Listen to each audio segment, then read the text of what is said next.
Hello বন্ধুরা, তো নিয়ে চলে আসলাম আরও একটি নতুন রেসিপি নিয়ে। রেসিপিটি হলো রামছোড় মাছের আলু দিয়ে পাতলা ঝোল। এই রেসিপিটি জানতে হলে সম্পূর্ণ ভিডিওটি দেখুন।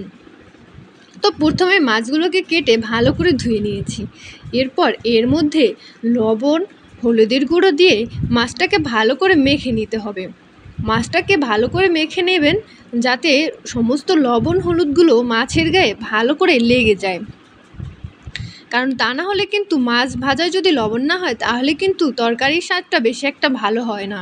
এর জন্য ভালো করে মাছগুলো মেখে নেবেন। এই যে দেখেন আমি কত সুন্দরভাবে মেখে নিয়েছি। এবার মাছগুলো যখন মাখা হয়ে যাবে তখন কিন্তু আর একটা কড়াই বসিয়ে দিতে হবে। তো কড়াইটা যখন তেলটা গরম হয়ে যাবে তখন এক এক করে সব মাছগুলো ভেজে নিতে হবে। মাছগুলো কিন্তু একেবারে লাল লাল করে ভেজে নেবেন। আর এই মাছটাকে রামছোড় মাছ আমাদের এখানে বলে। আপনাদের ওখানে এই মাছটার কী নাম সেটা আমার কমেন্ট বক্সে কমেন্ট করতে ভুলবেন না। তো তারপরে মাছগুলোকে ভাজা হয়ে যাওয়ার পর কিন্তু মাছগুলোকে একেবারে লাল লাল করে ভেজে নেবেন। তো মাছগুলো এক পিঠ যখন হয়ে যাবে তখন মাছগুলোকে উল্টে নেবেন। এই যে আমি কত সুন্দরভাবে উল্টে নিয়েছি। আর এই মাছটা যদি একটু নরম হয় তাহলে একটু চালের গুঁড়ো দিয়ে মেখে নিতে ভুলবেন না। চালের গুঁড়ো দিয়ে যদি মেখে নেন তাহলে কিন্তু মাছটা আর ভেঙে যাবে না। তো আমার কিন্তু মাছ ভাজা শেষ, একেবারে লাল করে কড়া করে ভেজে নিয়েছি। তারপর কয়েক টুকরো আলু ভেজে নিলাম। আলুগুলো লাল লাল করে ভেজে নিতে হবে। এই যে আমার কিন্তু আলু আর মাছ ভাজা শেষ। এবার আরেকটি কড়াই বসিয়ে দিয়ে এর মধ্যে তেলটা যখন গরম হয়ে যাবে তখন এর মধ্যে দিয়ে দিতে হবে জিরে ফোড়ন, তারপর দিতে হবে দারুচিনি আর এলাচ। আর জিরেটা যখন লাল লাল বা কালো কালো হয়ে যাবে তখন দিয়ে দিতে হবে পেঁয়াজ। এবার পেঁয়াজগুলোকে নেড়েচেড়ে লাল লাল করে ভেজে নেবেন। লাল বলতে বাদামি কালার করে ভেজে নেবেন। তো পেঁয়াজটা ভাজা হয়ে গেলে কিন্তু আরেকটা প্রসেসিং শুরু হয়ে যাবে। তো এই যে পেঁয়াজ কিন্তু আমার ভাজা প্রায় শেষ, এই যে লাল লাল হয়ে গিয়েছে। এবার দিয়ে দেবো এর মধ্যে হলুদ গুঁড়ো আর হলো মরিচ গুঁড়ো। এখানে মরিচের পরিমাণটা আমি বেশি দিয়েছি কারণ আমরা ঝাল খেতে পছন্দ করি।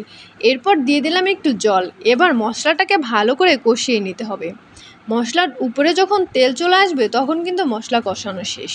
তো এই যে মশলা কিন্তু আমার কষানো শেষ। এবার আলু দিয়ে আর একটু জল দিয়ে আলুটাকেও এবার এই মশলার মধ্যে কষিয়ে নেব, কারণ আলু যদি কষানো না হয় তাহলে কিন্তু আলুটা খেতে ভালো লাগে না।